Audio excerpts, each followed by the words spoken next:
It is Thursday. RawMikeRichards.com, broadcasting live from the DKI studios in downtown Toronto out of the Pacific Junction Hotel. Coming up today on the show, our good friend Clark Judge. We talk NFL and NFL playoffs. Does that mean NFL lines? Oh, yes, it does. Gambling, gamble. And look at the lines, they're huge. Like, you know that maybe your playoff system isn't the greatest when the lines come out and they're just kissing double digits. Your league should not have double-digit favorites in literally a first round of playoffs. I think there's something wrong. That's what it tells me. Speaking of things wrong, I am going to show you the most disgusting and world's worst play in kids basketball that this coach came up with. The guy should be literally taken out and beaten. That's right, beaten. It is worse when you don't put the G on it. You're not getting a beating. Beaten. You're getting a beating. What a stupid ass who came up with this play. You won't believe it. I've never seen anything like it in basketball. And I felt sorry for the kids, even embarrassed for them. Throwback Thursday. Oh, I've got some beauties, including the bloodbath that always happened between the Leafs and the Flyers. Bernie Perrant takes a two-hander after Turnbull scores on him. And then, as they say, the melee starts, and they zoom in on Horny Harold and his sidekick, King Clancy, in the bunker. If you're of a certain age, you must look at this and go, seriously, that's what Leaf games look like? Oh, yeah. And they went to the bunker, Dave. During the broadcast, I don't know how many times, but they'd zoom in, and there they were. And it looks like a bunker. And you don't want to know what went on in there. That is so gross. You don't. I know you don't want to go. So You don't.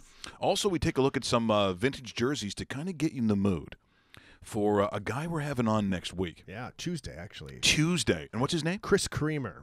Chris Creamer from allprojerseys.com. I'll have to look up the actual address. If you actually dig up Chris Creamer, his website is almost the go-to for any professional jersey in the world. So you can go down the different leagues. You can go down. I even saw an old junior jersey of mine. See, that's cool. That's really cool. And it's defunct leagues, leagues that still exist, leagues that existed like the XFL for only 1 year, and then the different types of jerseys, right? So if you look at, for example, I'm trying to think of a team that changes jerseys once in a while. Buffalo Bills. Buffalo Bills, for example, they'll have the 10 different jerseys they've used in the 40 years of existence, or however long they've been in the league for, the years when it existed. The reason we have him on next week, and we could talk about everything, not just that, but the NHL on NHL.com announced on their 100th anniversary their top 25 jerseys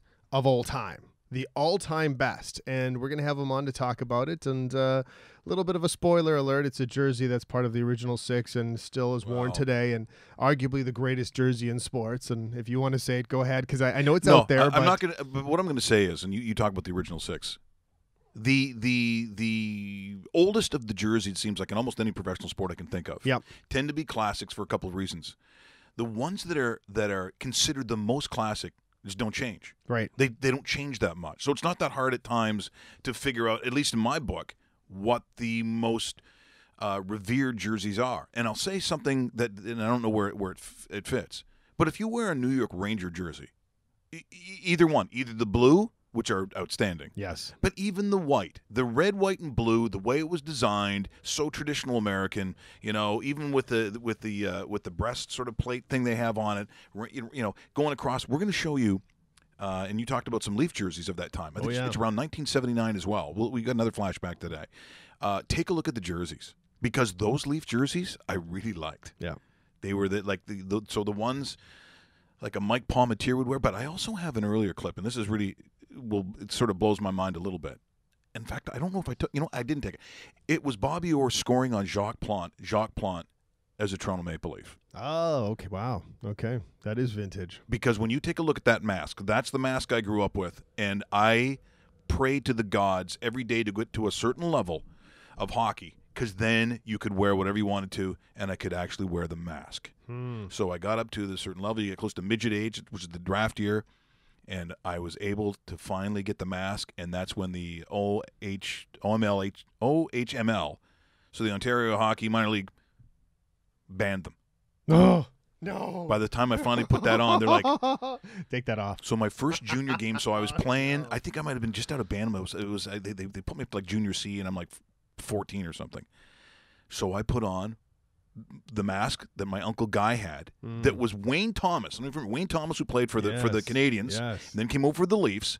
But he had it painted like Mike Palmateer. Yes, I remember actually that mask. I was looking at one the other day. Because those are the best. Those, I mean, and I'm a mask freak for obvious reasons. Yes. So I put it on in the warm up. Now here's the thing, it's molded to Wayne Thomas's face. Yeah, not yours. Oh God, it was painful. Like I literally was crying, but I had to wear the mask. And was that similar style? It was very similar. Okay. That was very similar in style. Because I was looking at purchasing this over Christmas. Because what's his name? Paul. What? Oh, Harris? Paul Harrison. Paul Harrison. Actually, you know what? I've been in conversation with no. Is it Greg Harrison or Paul? No, I think it might be Greg. Yeah, could be Greg. Yes. I've been in conversation with him in December, but we kind of lost track, and I'm going to get back on him because he's a Toronto area guy. He is. Oh, he would be cool to get in. And he's the guy that he would have made the mask that I was wearing. You can't really see what I'm looking at, but I could kind of just go up like that. Yeah. That was the classic, and that was a Harrison, I'm sure it was, because he had a very distinct style. Yeah, he made them all. He made them all. Yeah, and this mask, this jet mask, was from Gary Smith. So. Oh yeah, I'm sure. So yeah. They wore the same type. Mike Liut wore the same type of one in St. Louis and with the Hartford Whalers. You talked about Wayne Thomas. Mike Palmateer had a couple different designs, but they almost had that imprint in the front kind of thing. It was like a broad, and then it kind of went straight down a little bit. And Bernie Perrant. Well, Limburg. Bernie Perrant originally had the very classic Jacques Plante style. Okay, I didn't know that. And then it sort of, because it just came kind of straight down. Yes. So when I was 14 years old, I was out there, and everyone, because I'm playing junior C or whatever, and it wasn't the team I was supposed to be on. And I come out with the Mike Palmateer mask, and the crowd goes crazy. And the ref goes, warm-ups only. Warm-ups only. Because I knew you couldn't. Well, what's really funny? Even a junior, you couldn't. And then that's when they brought in and then that's the first of the sort of the bird cages. Then they had that morphing of mask that they have now, and then mold. But at that point, it was, I don't know what year we're talking about, but it'd be 1980. Right. When they brought in where you had a helmet and they were just those masks. Yeah. I hated those. I remember speaking of famous masks, I remember talking to Gilles Graton, who wore the very famous, the lion mask, right? And he tells me a story that, he got the mask made. By the way, Harrison made the mask for him. Man, amazing. He wears his regular cage during warm-up. And then he goes back in the locker room, and they come out for the start of the game. He walked out onto the ice with the mask underneath his arm and skated to the net, did his warm-up, stuff like that. National anthems are over. He puts the mask on for the very first time in Madison Square Gardens for the Rangers. And the referee stopped the game to skate over to look at the mask. And he said, as soon as I put the mask on, all you could hear in the crowd was, ooh. And it's funny you say that, because that's kind of the same sort of perception I get when you hear that. I've gone through it. We need to be better at what we do. Oh, sorry. He said it was one of the funniest things that ever happened. We're going to have to gain some better players. We're going to have to look to augment. By the way, that was Marvin Lewis who interrupted Dave. Oh, man. Did he get an extension while I was talking? Because I know he earned those 2 wins at the end of the year. But we should all be as lucky as Marvin Lewis is in life. I'm telling you right now, I think he should be, Dave, our hero. He is, I know. How can you be as unsuccessful and also well-liked? Never won a playoff game. And well-liked at the same time. I know. People love this guy. And you know what? As a human being, I know he's a solid, accountable guy. Yes. And if you want to win a playoff game, please don't hire him. This was him saying, and understanding the competitiveness of it. See, I don't get this. I don't see this. I can tell you right now, I'm having a tough day already with what's going on with this. That's good for him to take it in stride. It's now just I lost the mouse is gone. Oh my God! See, this is what happens. Now Casey said it a little. Oh, here it is right there. Shut up, Teddy Bruschi. I know a lot of people don't say that to him, especially probably to his face. No, I wouldn't. Well, this thing's not working. But we can say a lot of things behind his back, though. But that was Marvin Lewis. Now I don't know how they can. look, I understand there's tough decisions you got to make when you're an owner. Sometimes when you, 15 years, you are basically part of that family. But at some point as a businessman, at some point as someone who has to show accountability to all those, literally in that period of time, the millions of people who have paid for NFL-priced tickets to watch your team not win playoffs for 15 years. You at least have to turn to it, and I have to say, Dave, I'm sorry. I think 15 years is – look, how many guys have had a 15-year run period? And some of these guys win. Some of these guys actually go to conference championships. Some of them go to Super Bowls and maybe lose. There are guys who've been with teams for 5, 6, 7 years, and they may have had a Super Bowl win. They lose their jobs. 15 years, and they rehire. Like when we talked to Clark Judge from the Talk of Fame today, I got to ask him about that. Because there are some times where I think, yeah, it's a tough decision. For instance, probably Tom Coughlin with the Mara family, that would be a tough decision for them. Yeah. They would have had a real hard time with a guy like that, who also, by the way, you know, I always joke about how old the guy is. Look what he's done with his current team. You know, so he goes to Jacksonville, and all of a sudden, maybe he still does have it. Yep. But Marvin Lewis? I love the negotiation that probably happened. Come on. No. Come on. No. Come on. No. Come on. Okay. You're in. 2 years? Okay, 2 years. Okay, 2 years. 3, don't push it. Okay, 2, but no playoff wins, right? I don't have to win a playoff game. Well, why start now? Why start now? Yeah, exactly. Why start now, Marv? That to me is incredible. Speaking of incredible, we've asked a couple of times whether you'll be engaged by the Olympics with no NHL players.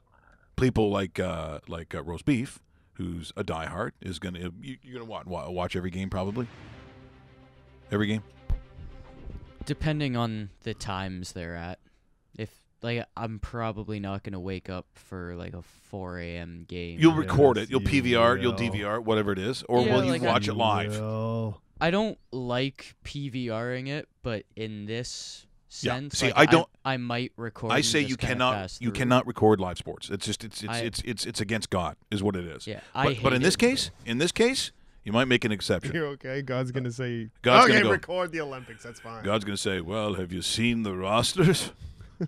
Recording is okay on this one. Are you sure? Yes. So here's the dramatic music as I give you, ladies and gentlemen, your Team USA Olympic roster. The captain, Brian Giunta. Mm-hmm. Next. It better get better. I don't think it will. Does. Ladies and gentlemen, the forwards, Mark Argobello from Bern, SC Bern, from Hershey, Chris Bork. Yay. And not one of the good Borks. No, not Ray. Although they wish they had Ray right now. From Milwaukee, Bobby Butler. The Butler. I sure hope that they got some high-quality H2O. That's right. Followed by Ryan Donato, Jordan Greenway. Now, look, some of these guys from the University so this guy's from Boston University. Some of these kids are going to turn out to be pros. Look, you're going to see some players. There's Troy Terry out of the University of Denver. University of Denver, the Pioneers, they produce a ton of hockey players. So it's not mocking in that way, but you're going to get up at that god-awful time and watch this team play who? Bingo. Morocco? Like, seriously, I don't know how I'm going to take, there's Brock Little, he plays in Davos. Look, these guys extend their careers, but these are sometimes guys that I know that maybe I played hockey with, or you know what I mean? It's the level of play is going to be really difficult. And if you want to get up in the morning, and you're going to be really curious to see how the U.S. Oh my God, this thing goaltender Ryan Zapolsky, who's now playing for Jokerit. That's up to you, but honestly. Team Canada will make theirs. When's that announcement coming? It's going to be coming pretty soon. I heard it was the end of the month. Did you hear anything different there, Young Rust? I thought I heard it was the 11th. Oh, okay. But I could be wrong. I know they were going to take some time after the World Juniors were done to see if they were going to take any of the Canadian junior team players. I could be wrong, but the 11th rings a bell to me. Well, and again, look, if you get a chance to wear your nation's jersey, what a huge thrill for you. But come on. If you think this is going to be a tournament that, look, we've got to be honest with what it is. Even if it's engaging for all the wrong reasons, you can't tell me this is what you want. And also, you can't tell me that's what the NHL players want. I mean, do you really think that the NHL players at some point during this tournament aren't going to watch some of the games and go, holy shit, I can't believe we're not playing? Yeah. Like, it's going to kill some, especially for those for the first time, the first chance they get a chance to wear not a national jersey, because guys like Austin Matthews and some of these others have grown up in their national programs. But for the Olympics, Dave? It's not even... It's not close. No, it's not even remotely close. So, sorry, I'm just getting some breaking news here if we want to get into it really quick. Breaking news to see if I have some well, it's a double-headed. One is confirmed, one is about to be confirmed. Well, let's go with the same music we just played, Dave. And now it's time to go to breaking news. Breaking news from the CFL desk. Mike. From the CFL desk. I think this is the one that happened last night. And I think you know. Oh, I know what this one is. What is this? Yes. So we can confirm that the Ticats have signed Jeremiah Masoli to a 2-year contract this morning. That is 100% confirmed. And sources say Johnny Manziel will be signed by the Hamilton Tiger Cats within the next 48 hours. Yeah. So that's why you saw last night when it came down that Zach Collaros. Nice pickup for the Riders. Is now going it kind of scares me a little bit as a Bomber fan. If you're No, it doesn't. The Riders suck.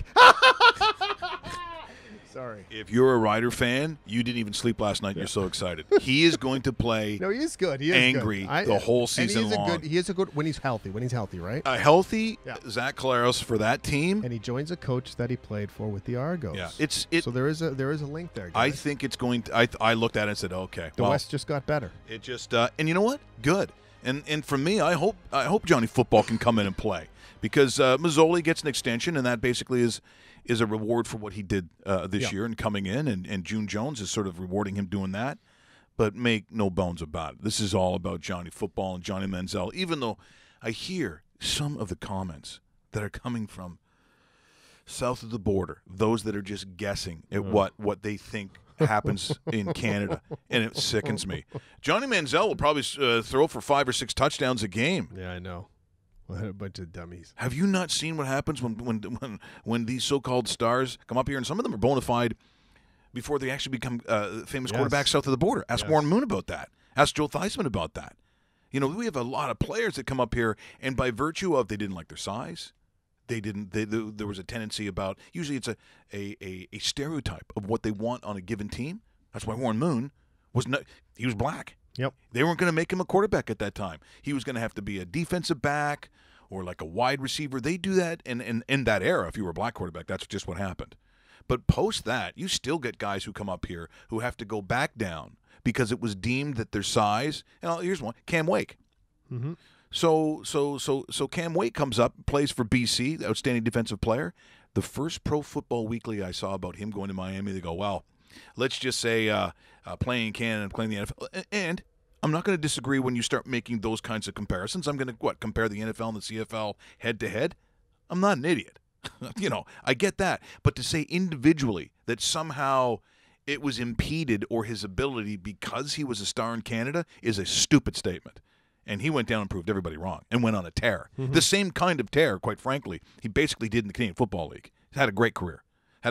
So we'll see. But I think from a PR standpoint, and let's be honest, Toronto, even though they are now our national champions, they are CFL Grey Cup champions, it ain't going to hurt when Johnny Manziel is the starting quarterback game 1 and they play BMO Field. Because I got news for you. That thing will be sold out. It will, exactly. Because half the people showing up to see him, if he can do well, the other half want to see a fail. Exactly. And it's funny you say some of the stuff we've heard from south of the border. It doesn't help when June Jones, who who is a proven NCAA head coach, a proven offensive coordinator in the NFL, and has had some NFL head coaching opportunities. Not really much of a success, but when he comes out in early December and says Jones on Manziel, he'd be the best player ever to play here. Yeah. See, that I mean, that kind of garbage is pure garbage. That is just a killer when they talk like that, and it shows an ignorance. And he should know.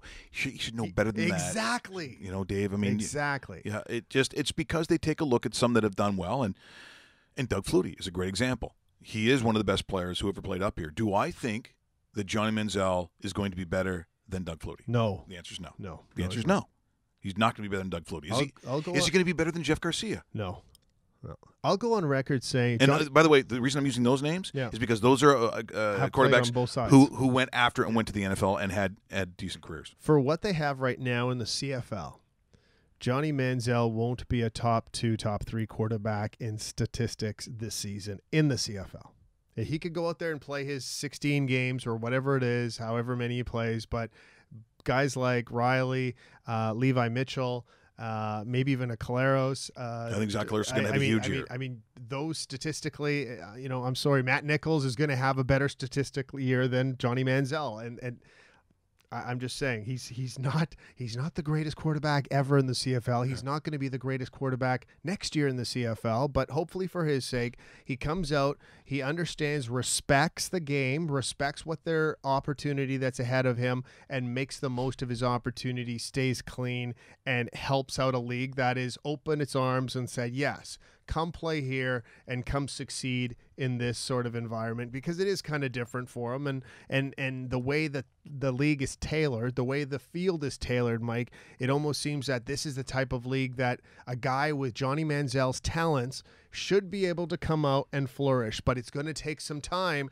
and he's not going to be the greatest player in the history of the league. I'm sorry. Well, I think for anybody to enter into a league, especially after the problems that we've seen, and say that they're going to be the greatest player who ever played in that league, it's embarrassing to me, I think. Looking for Clark Judge, the legendary Clark Judge. Clark Judge. And there's Clark Judge from the Talk of Fame. Welcome to Raw Mike Richards. So great to have you on the show, Clark. Hello? Yeah, can you hear me? Okay, that's strange. Okay. And we lost him. Let's try that again. I don't know why that would be. Okay. Is there anything muted here? I don't think so. No. Here we go again. Clark Judge. We're going to try it again. Can you hear me, Clark? Hello? Hello, Clark. Clark. Are you there? Hello? Okay, Skype is doing something odd. You might want to text him back. I have no idea I will. why that would be. Hello? Can't hear you. Sorry. Do me a favor. If you can hear me, call me at 860-663-1791. Okay, we will try that, and I have no idea why that didn't work. Geez, the things you find out. Okay, so you'll have to write that down, because I sure as hell didn't catch that. No. But yeah, I just think that when you start talking about someone who has not played one down, like, do you really want someone talking that way? I realize they got to push the PR button a little bit, but to me that was a little shocking. So we'll talk to Clark Judge about a lot of things, including those that are going to go into the NFL Football Hall of Fame, or I believe they call it the Pro Football Hall of Fame. I think it's the Pro Football Hall of Fame. Yes. Let me just. Yeah, you don't have to keep the camera on me. You can. Hey, I'm over here. Why don't you do something This exciting guy. there, Russell? All You know right. what? Before we get to Clark, because I'm waiting for Clark to send back a message really quick. Wanted to talk about some NHL All-Star captains that was announced yesterday. Here's what Clark said, by the way, Mike, right there at the very bottom. Alex Ovechkin, no surprise, should be there. Ovechkin is having another monster year. Started off really well in October. I'm okay with that. Steven Stamkos is leading the best team in the NHL to not only a division title, or it looks like it's on pace to be a division title, but could this be a long Stanley Cup run? Yes. Connor McDavid. Yes. Connor McJesus.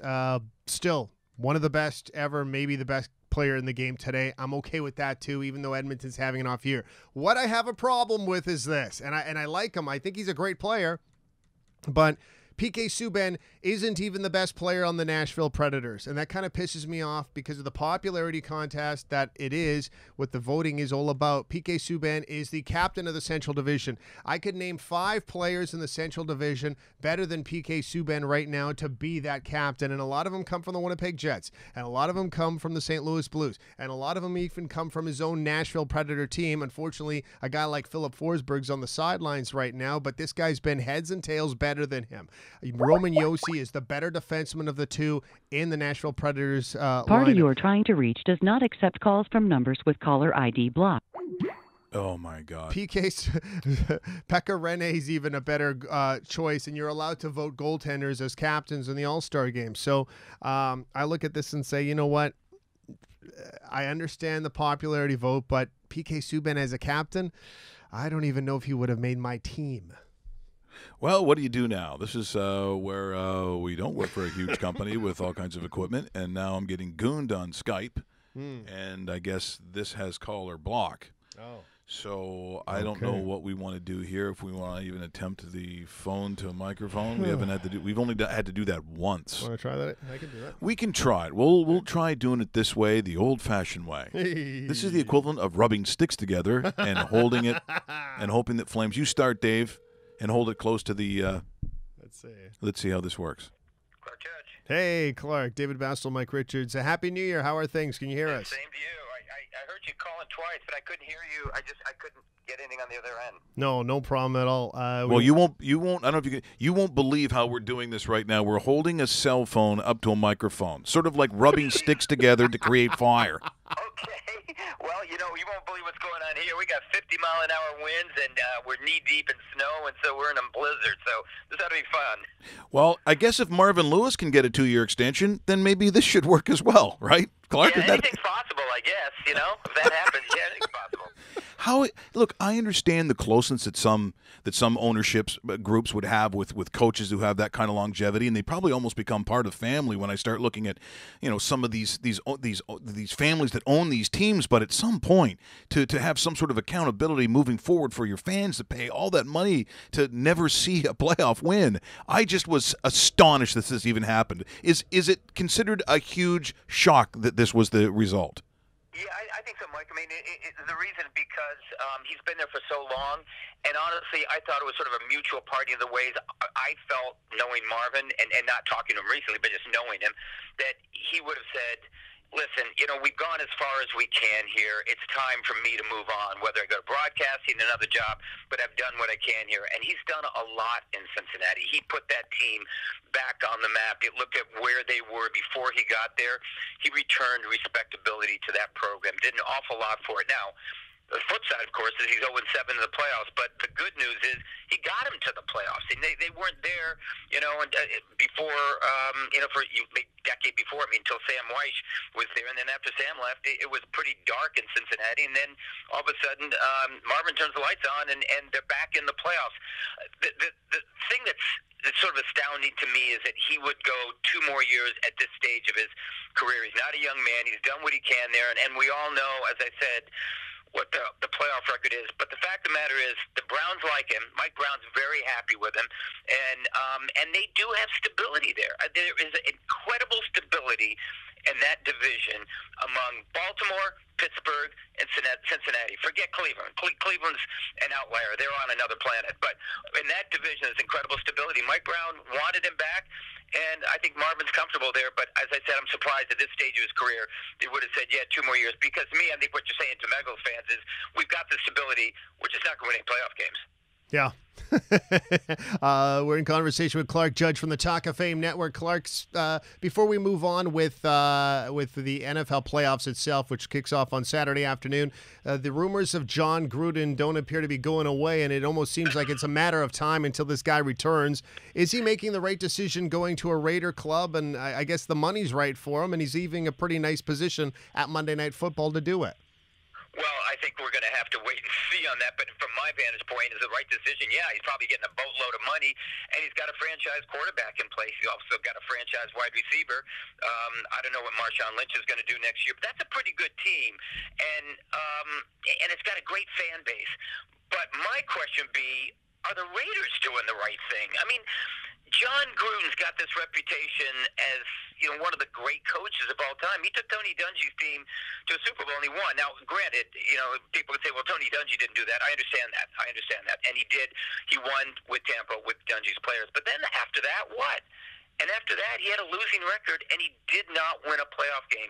Plus, he's been out for almost 10 years. It kind of reminds me a little bit of what Dan Snyder was trying to do with Joe Gibbs. You bring him back. You try to get the greatness of the Raiders back by going back to when you were in the playoffs, when you were a good team, when you were a great team. Let's bring John Gruden back. Well, he's been out of football for 9 years. And I know people, your listeners would say, well, he hasn't been out of football. He's been covering it for Monday Night Football, and he studies the tape. And far different than it is being in the office every day running a team. So I don't know that the Raiders made the right decision. I will tell you this. I know they handled it in absolutely the wrong way. First of all, Jack Del Rio did return respectability to that team. They were back in the playoffs last year for the first time since 2002. It was their first winning season since 2002. And how do they fire him? He has to announce his firing. He announces the firing of himself. It's pretty gutless. That's pretty sad. We're in conversation with Clark Judge from the Talk of Fame Network here on rawmike.richards.com. Also watching, of course, live on the dedicated YouTube channel brought to you by DKI Canada. It's amazing, and I know people like to debate sometimes, when coaching spots become available, just some of the names that get thrown around. But I think it is logical that you would want to take a look at coordinators. But I think if you're a coordinator that also has some head coaching experience, that's got to be even better. So if you're the Giants, are you looking at possibly what the Patriots have on their sideline in terms of coordinators and sort of licking your lips whether you get a chance at either that defensive coordinator or that offensive coordinator? Because I think both might be good choices. Is that a possibility? Well, I don't think the defensive coordinator is, because the owner has already said, I want somebody with experience, so that automatically rules Matt Patricia out. The offensive coordinator, Josh McDaniels, sure, it's a possibility. He coached in Denver, and he got off to, I think, a 6-0 start his first year, and people are saying, whoa, wow, this guy's the next Bill Belichick. Lost 17 of his last 22 games there, and he went down in flames. He went down in a hurry. But would I hire him? I'd hire him in a heartbeat, provided he brings Tom Brady with him. Listen, Tom Brady makes any offensive coordinator look great. You look at, Charlie Weiss was there. He left. What'd he do?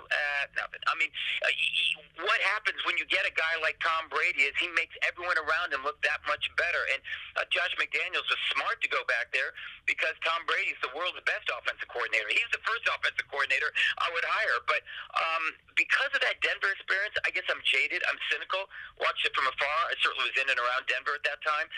And I hope he's learned something. Certainly he's going to be somebody they look at, and you might buy into it. But I'd be careful. Be careful what you wish for, because you look at guys from that Belichick tree, and they really haven't gone on to anything more than moderate success at best. And you go down the list. Yeah, I know Romeo Crennel had some success. Eric Mangini had some success. Charlie Weiss, not so much.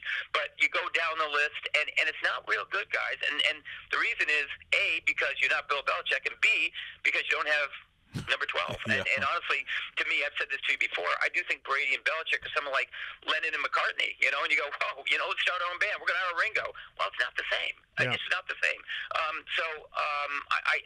I think I'd be careful there. I really like what L.A. did last year with Sean McVay. He was a guy who was completely an out-of-the-box move, young, taking a trial and taking a flyer on him. And it worked out because he's got young, imaginative ideas. I don't know if you'd want to go in a different direction, but right now it seems like they're tilting the McDaniels direction. There are a lot of guys speaking out in favor of him for good reason. I mean, yeah, he's done a great job there. But how good would you be without Brady? And we won't know. We just won't know. But with Tom Brady, as I said, he's going to make most people look pretty good. We're in conversation with Clark Judge from the Talk of Fame Network here on rawmike.richards.com. Clark, 4 games on this wild card weekend slate. Which one of the 4 intrigues you the most?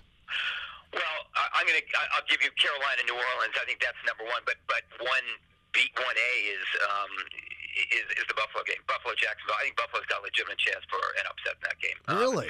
Yeah, because they're playing with house money. Listen, they're not supposed to be in the playoffs, and suddenly, Cincinnati let them in, and so now you look at it and go, they've got nothing to lose. I realize that LaShawn McCoy is banged up. Hey, run Kyle Williams 20 times, right? In the middle of the pile. But I like it because I think They're loose. As I said, they have nothing to lose. They've got a very good defense that can force takeaways. They're playing a team that, to me, is vulnerable. Vulnerable because of one reason. Blake Bortles. I mean, you saw what happened last week when they tried to win in Tennessee. He turns the ball over. He saw the week before, turned the ball over. He will do that in close games. Yeah, Jacksonville's got a very good defense. Jacksonville could stonewall these guys. I don't think it's going to happen.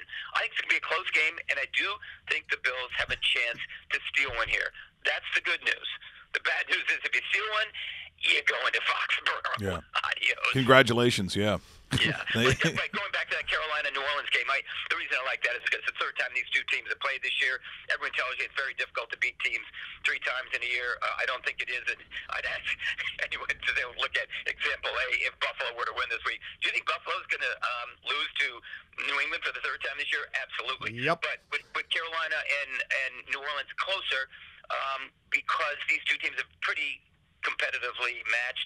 But again, if Cam Newton plays as he did last week, and honestly as he has played much of this year, they don't have a chance. Things have got to go right for Carolina there. I like New Orleans that game. Do I think Carolina could win? Yeah, because I think they're a dangerous team. If they play right, if everything's going well, if Newton's on his game, I think they've got a chance.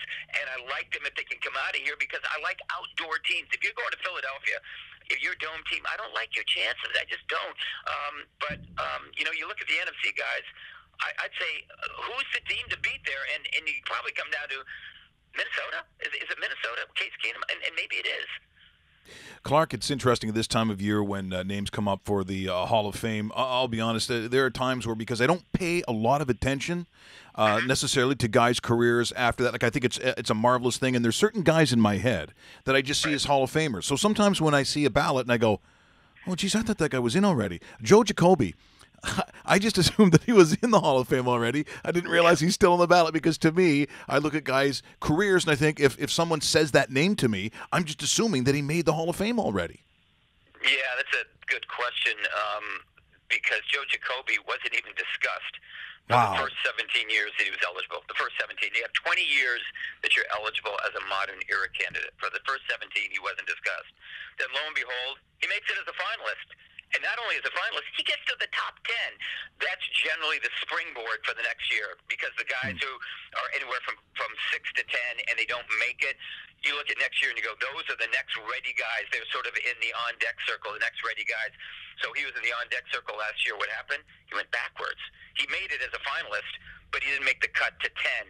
So you go, his candidacy is losing steam. So now that he's in the 20th and last year modern era eligibility, what are his chances? And I don't know because I heard what was said in that room last year. I know what happened, and I would say I don't think his chances are good except for this. If you can have a solid presentation and you play upon this is his last chance. If you think he's worthy, this is your one last chance to get him in because otherwise he goes into the senior pile, and the senior pile is stocked with so many Hall of Fame worthy candidates that they often are waiting for phone calls that never come. Guys have been waiting 20, 30, sometimes 40, 50 years, and they're Hall of Fame worthy. They should be in the Hall, and they've somehow been forgotten. If he goes into that pile, he'll be forgotten, and I think you're going to have to play on that very hard. Who presents him at the and it's Larry Michael who's presenting him at the board because if you don't get him in now, he probably is never getting in. And again, if you think he's not worthy, I understand that. But if you're a voter and say, well, we'll put him in next year. No, there's no next year. This is it. And so if you think he should be in, this is your one and last chance to get him in. Otherwise, you're relying on the senior committee, and the chances of that happening are slim. Clark, when you're talking about Hall of Famers, what are the slam dunks of this year's ballot? There's one, and that's Ray Lewis. Yeah.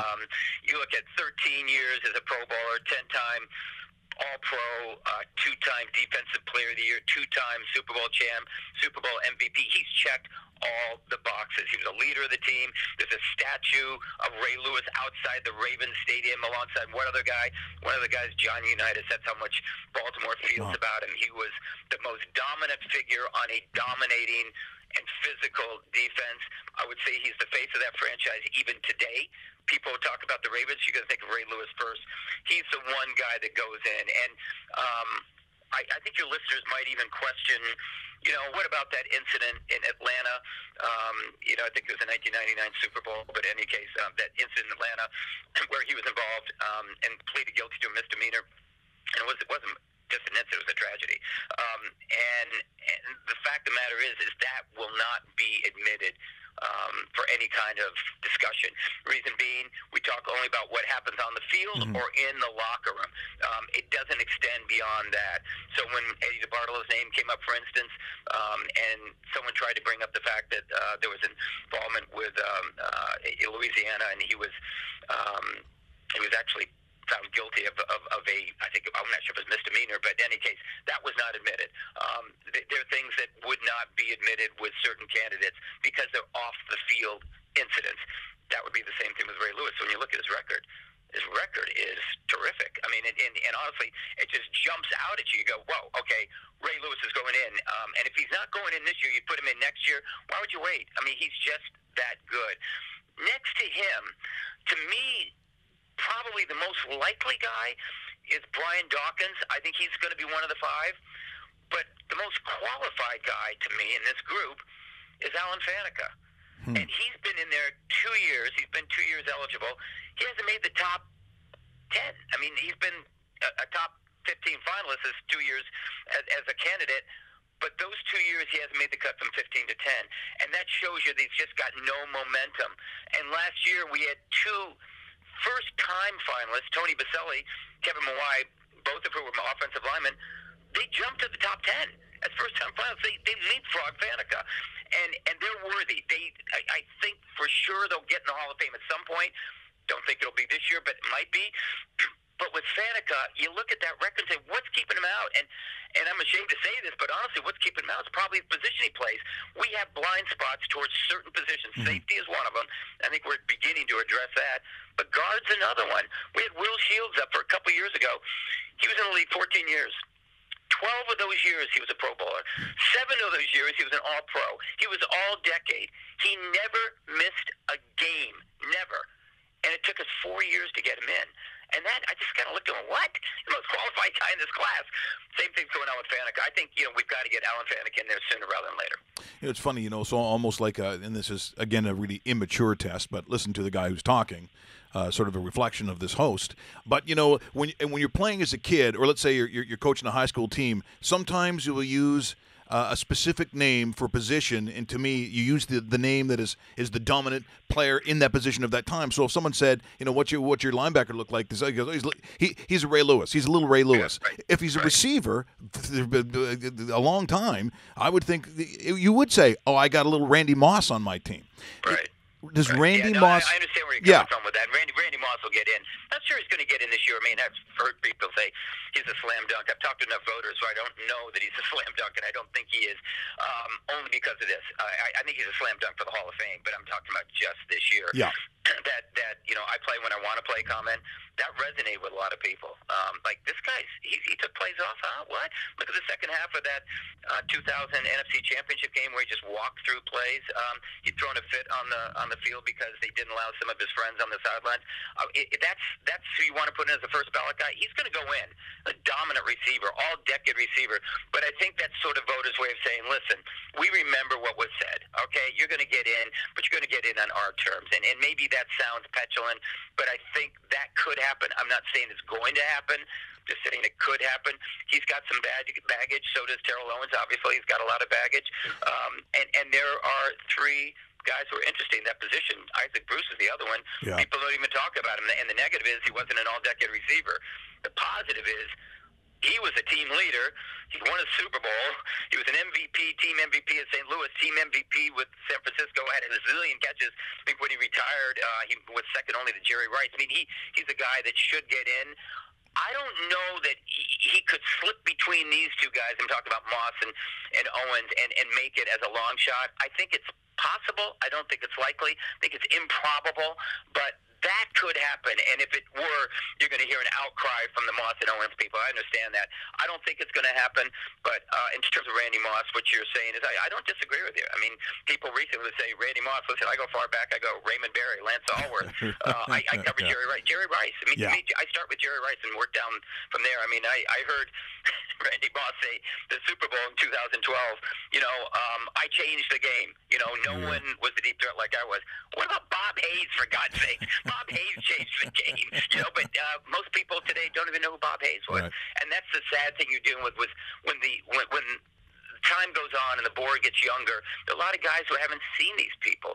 I talked to one guy once and he was saying Ray Lewis is the greatest middle linebacker I've ever seen. Ray Lewis is the greatest middle linebacker in the game. Don't you think? And I went, well, no. And he said, well, who would you put in there? I said, Dick Butkus. I'd start with him. I think back to giving me like Joe Schmidt, but how about Singletary? How about Jack Lambert? He went, Jack Lambert? I said, yeah, Jack Lambert. Yeah. And he just had this puzzled look, and I said, Jack Lambert, Steelers? He goes, never heard of him.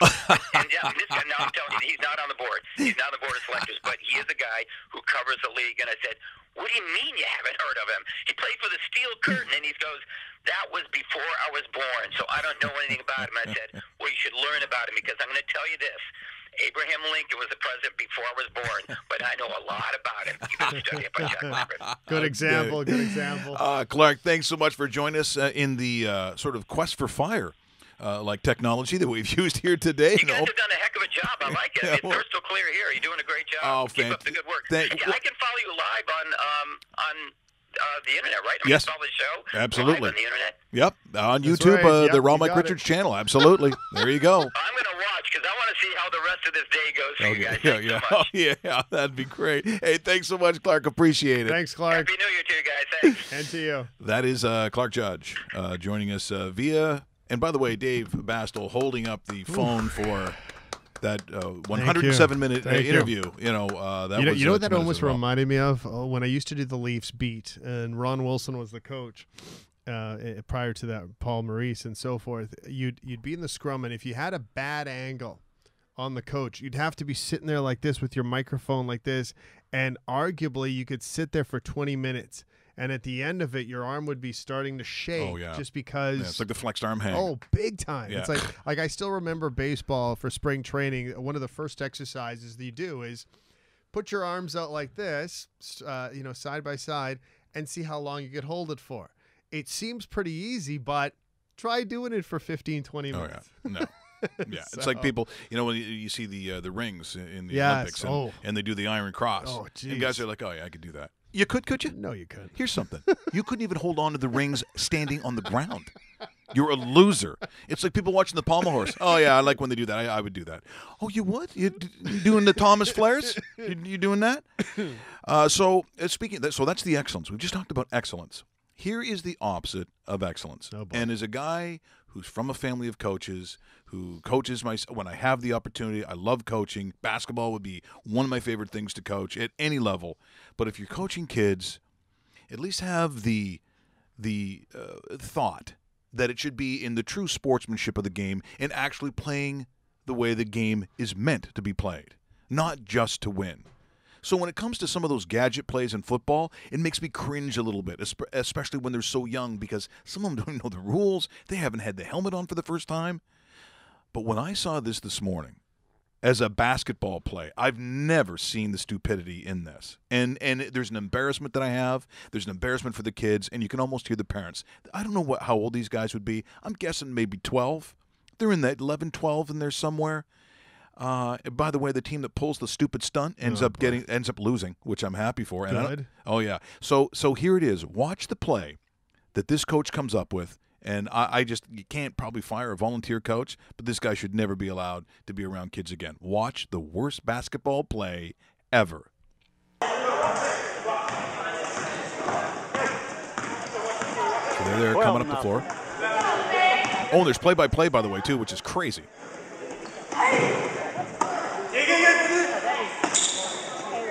Shoe on, bro. Shoe on, bro.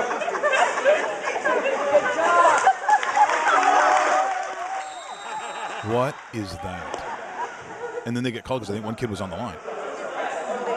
But there's actually play-by-play by some old man. Well, number 12 ran out of his shoe. Took him 5 minutes to get it back on. 4:47 to go in the quarter. I don't know what that thing on the sideline is, but... Is this on ESPN? Yeah, this is ESPN. Bardo on the drive and puts it up in the end. By the way, the team in the white is way better. I don't know how they're not killing this team. So here we come. Full court pressure. Down underneath, Cyril Mackey comes out with it. DeVardo takes it, puts it up in the end. They're so much better. 16-0. Here's more pressure. They get out of it, and they wouldn't do it again. Oh yeah. What? I've never seen anything like this.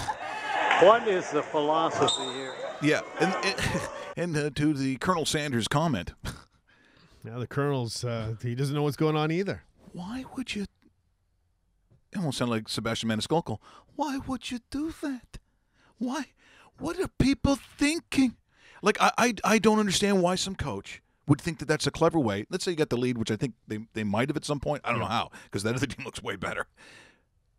Can you imagine if your child was out there? No, if Marissa's playing, but some little genius coach thought this was funny to kill the clock, which is obviously what this was intended to do, and then just not play basketball so his team would win. I can't believe some parents were laughing. I would lose my mind. The stupidity of it would be the stuff that pisses me off the most, right? But I've never seen anything like that. No, either have I. Anything like that. Yeah, that guy shouldn't be coaching anything. Anything. So, that's unbelievable. Just even if your team's winning, teach the kids the fundamentals of the game, or spread the ball around and keep on playing. You don't pull that kind of garbage. If you had a son.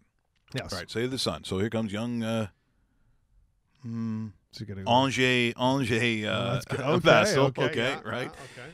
And you saw something weird as your son's playing GTHL, let's say hockey. Would you be a verbal parent? I'm a verbal parent as a T-ball coach for Marissa. So, yeah, I would. I would. See, because if I go to a basketball game, I don't need kids on the team. Yeah. I don't need to know. If I'm watching a kids' basketball or high school basketball game and I see something, I just start yelling even though I'm not a coach. Well, I think I know. I have a tough time. I think I know who I'm bringing on as one of my coaches when she gets to a higher level. If it's stupid, I can't control myself. I could walk into a school in Florida, and if I see something that's going on that they're not seeing from the coach, I'll just start yelling it out. Or if they don't know how to break a press, whether it's full court or half court, I just start saying, throw it to him, run back over here. And my son was like, we can never go to another gym again. We just can't. I don't know. And I'll tell you who the two of the worst guys were, and I don't care. If they see this, you know it's true. There's a good friend of mine, John Coppathorne. His daughter played in Cochrane, high level of basketball. One of his good friends, and you'll know this name, Willie DeWitt. Oh, yes. Famous boxer. Yep. They have been thrown out of numerous gymnasiums in girls' senior basketball because they both had daughters on the team, and for the very same reason. Here's the thing. You really want to throw out Willie DeWitt? You better hope that he decides that he's not going to leave. Going to make him go? Have you seen Willie DeWitt? Yeah. Not going. Just not going. Now, speaking of beatings, and I said beaten, not beatings, the famous mid-1970s Toronto Maple Leafs when they played the Philadelphia Flyers. I can't tell you. I mean, it was so famous. That's where Boris Salmon gets his face all cut up. Yep. Roy McMurtry was the Attorney General of Canada. He wanted to press charges against the Philadelphia Flyers. In this setup, and here we go, back to old Maple Leaf. We're talking Maple Leaf Gardens. We're talking creepy bunker with Horny Harold and the sidekick King Clancy. Turnbull scores on this goal. It's a little scratchy off the top. Bernie Prawn apparently doesn't like it. Therefore, a two-hander to the back when he goes by. Melee ensues, and this is old-time hockey at the Gardens. Watch this. Whack. Ooh, and there they go. Bernie Parent was complaining about one of the Leafs. I think it might have been Turnbull who had speared or slashed Parent, which prevented him from making the save. And this is what precipitated what happened, what's going on right now. No, look at the player with Scapinelli. Fighting vigorously with Ray Scapinelli to get loose. Fighting the official. You're right, Don, in the fact Braun seemed to be held out of position and he couldn't get back in there to coming across the net. Now, look at the creepy bunker. This is what he was going to charge. This, by the way, in the playoffs was every game. Every game. get the feeling that Dave Noel has let this game get out of hand. Do you think? Do you think he's let the game get out of hand? Look at the unis, though. See, I like the leaf blue in this one. The blue that they had, I like that blue. Good looking jersey. All right. Well, there's one of your flashbacks, but Bernie Pront with the full two-hand Turnbull scores and goes by, and you have to remember in the day, like I don't know how many. If this was today's game, if you're reefing on an official like that, I just don't see that anymore. No, if you're doing that in today's game, that's like a minimum of 10 games. Honestly, because he didn't really hit him with anything, but he was kind of aggressively moving him. He was like a right, but Ray's no slouch either. But Ray, I'll be honest. I think all the officials should be Italian. Yeah, I'm telling you right now, they won't take that. It'd be a lot slow. Some of the refs would win, yes. just so you know. Some of the Italian refs would win. Yeah. That was one from today. Now, what is the other one that I wanted to show, which was pretty interesting? Was it Rangers? Okay. Now, what is the setup for this one? Because we get a lot of response to the old-time hockey that we find on here because it's, like a lot of people say, and I sent it out, by the way, to our good friend Liam McGuire. Because he usually fills in all the details that we didn't talk about. Yeah, fills in the sentences and the words. Now, why in particular did I show this one? Is it just because the Rangers unis? They're just still classic. What year does it say this is? The title is 1979 10-10 New York Rangers at Toronto Maple Leafs highlights. Okay, we'll just start it from just as we say next week. We're talking about classic uniforms. Here's the Rangers that really haven't changed. Like, how much really has it changed? Hardly at all, and that's why they're the classics. But still, the 1979 Leaf jerseys, love them.